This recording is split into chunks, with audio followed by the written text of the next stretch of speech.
Bila tak rasa, kita tidak boleh bermati-mati dengan Allah. Orang yang bila Allah sayang, walaupun ilmunya sedikit, tetapi dalam kurnia Allah, Allahu ya arhamar rahimin. Tuan-tuan, kalau Allah nak pilih kita, perlu kita jadi orang alim? Tak perlu.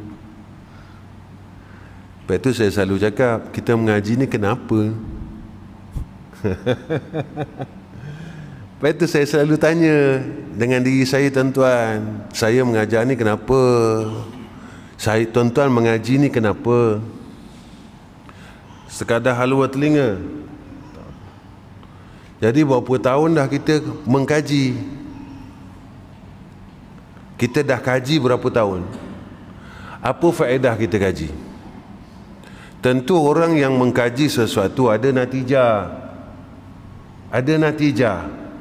Ya, sebab itu kata ulama, kata Ibn Athaillah, buah ilmu amal, buah amal rasa. Ya. Buah amal itu rasa. Hadi kena rasa, tuan-tuan, rasa sendiri. Nak rasa mujahadah.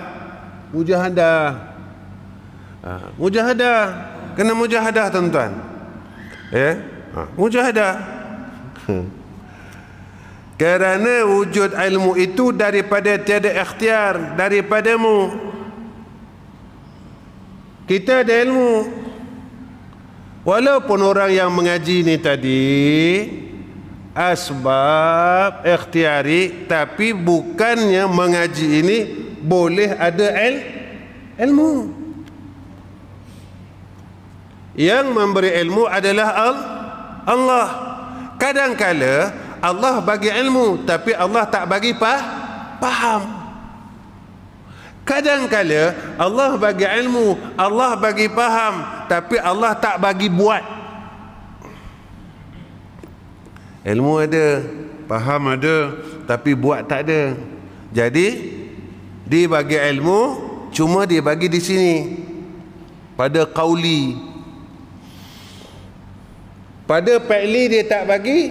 Bila pada fi'li dia tak bagi pada qalbi. Ada orang yang dia bagi ilmu, dia bagi faham, dia bagi qauli, dia bagi fi'li, dia bagi buat, tapi tak dia bagi qalbi. Apa dia? Dia tak bagi rasa. Jadi bila dia tak bagi rasa, ketika itu tidak zahir atas orang ini istiqamah. Kenapa orang boleh cari duit sampai mati? Sebab dia dah rasa duit. Nampak tak?